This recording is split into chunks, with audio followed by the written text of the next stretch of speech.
Bonjour à tous, shalom, shalom à tous, hein. Alors, j'aimerais partager concernant la situation des barrages. Alors, si vous avez à cœur de partager sur notre groupe ou quoi, il n'y a pas de souci. Franchement, si ça peut prévenir, avertir, c'est vraiment le but, c'est vraiment l'objectif. Hier, je marchais donc sur la commune, sur Pointe-à-Pitre, hein, et je passe au niveau de l'entrée du Vieux-Bourg à Bim, au niveau du rond-point Miquel, et je vois une voiture retourner brûler, comme dans les débuts des barrages, hein, des émeutes, hein.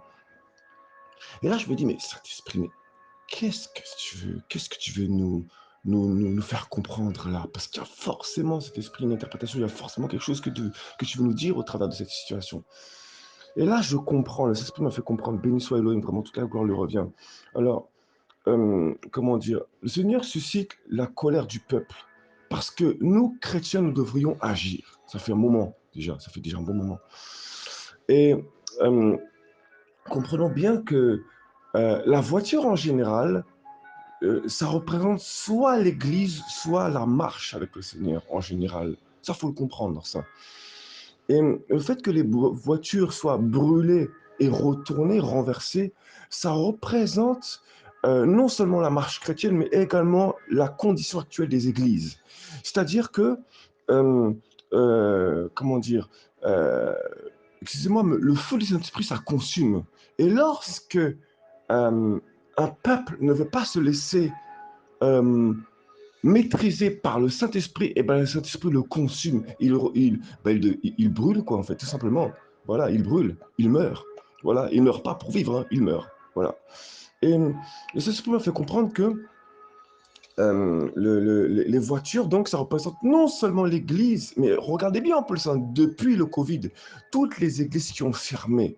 C'est-à-dire, ça représente donc l'état des églises qui ont brûlé, qui ont été consumées par le Saint-Esprit, mais en plus qu'ils barrent la route à la marche chrétienne. Regardez, bien aimé, combien de barrages ont été mis sur toute la Guadeloupe. Ça empêche même les personnes de faire leurs démarches, ça empêche même les activités administration, ça bloque beaucoup de choses. Voilà. Et c'est pas que question de combat. Je vous dis, les chrétiens, là, vous pourrez combattre tant que vous voudrez. Ça n'a rien à voir avec un combat. Là, c'est plus un combat, là. C'est un changement de cœur que le Seigneur demande. Ça n'a rien à voir avec des combats spirituels. Le combat, c'est sur soi-même. C'est ça que le Seigneur est en train d'exposer. Le Seigneur est en train d'exposer le corps du Christ brûle, qu'il est en train de consumer. Et le fait que les voitures soient renversées, les démons sont en train, le Seigneur est en train de susciter la colère des démons. Et, je veux dire, il est en train de susciter un peuple en colère, donc des démons qui sont en train qui renversent les voitures, c'est-à-dire ça représente le fait que les églises ont la tête complètement à l'envers en fait. Excusez-moi, c'est dur, mais c'est ça. Ils barrent la route aux chrétiens, c'est-à-dire que tellement de chrétiens s'attendent aux églises que si les voitures sont barrées, si les voitures ne bougent plus et restent immobiles, eh ben, les chrétiens sont bloqués. C'est un gros barrage. La route, ça représente comment les chrétiens doivent marcher. Chaque route ont un panneau directionnel. Eh ben, vous aurez beau vouloir conduire, aller marcher, avancer, ça représente l'avancement, la marche. Beaucoup sont bloqués. Et regardez combien sont dans l'embouteillage, hein. Ça représente la situation chrétienne actuelle. Nombreux, on peut avoir des directions, des panneaux directionnels, savoir où se trouve cet endroit, ils ne peuvent pas y accéder. Pourquoi? Parce que beaucoup d'églises ont bloqué la route des chrétiens.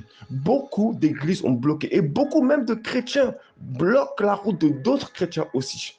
Voilà. Le Saint-Esprit m'a fait comprendre que le Seigneur suscite la colère des démons. Il est en train d'exposer, en fait, c'est-à-dire que les démons ont réussi leur mission, mettre en échec beaucoup d'églises, beaucoup de chrétiens. Pourquoi? Parce que les chrétiens n'ont pas compris le combat, que le combat là, ça n'a rien à voir avec un jeûne, ça a à voir avec un changement de cœur. C'est ça le message que le Saint-Esprit veut nous faire passer. Et ça fait des années que je me tue à le dire à tout le monde. On ne veut pas écouter. Voilà. Gloire au Seigneur. Donc voilà. Regardez bien.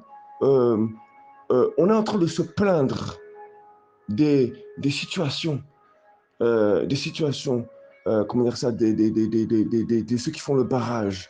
Vous n'avez pas compris que le Seigneur est en train d'exposer ce que les démons sont en train d'accomplir? Voilà, tout simplement. Mhm. Voilà. Mhm.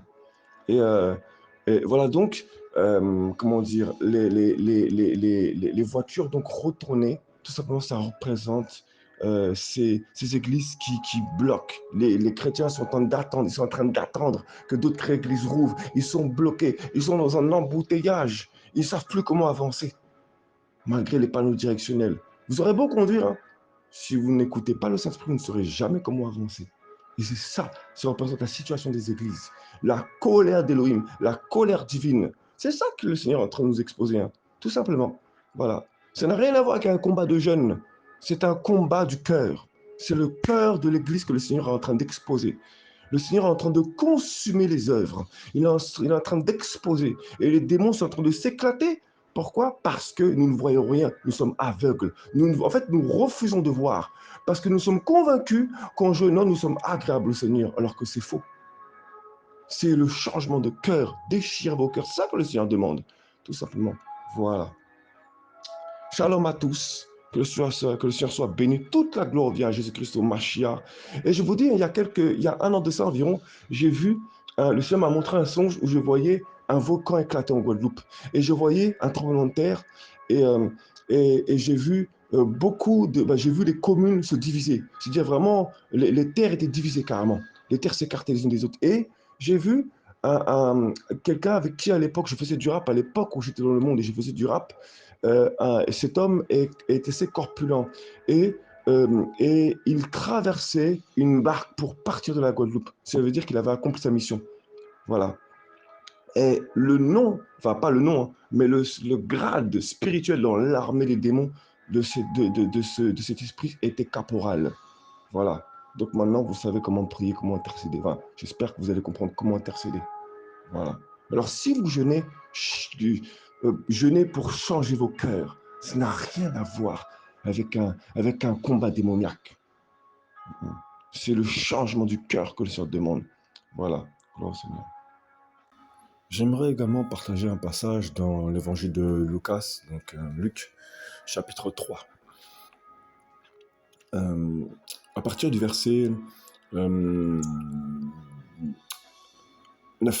Or, la hache est déjà mise à la racine des arbres. Tout arbre donc qui ne produit pas de beaux fruits est coupé et jeté au feu. Voilà, on parle de feu, quelque chose qui est consumé. Alors les foules l'interrogeaient, disant: que ferons-nous donc? Que devons-nous faire dans d'autres versions? Et il répondit et leur dit que celui qui a 2 tuniques partage avec celui qui n'en a pas, et que celui qui a de quoi manger en fasse de même.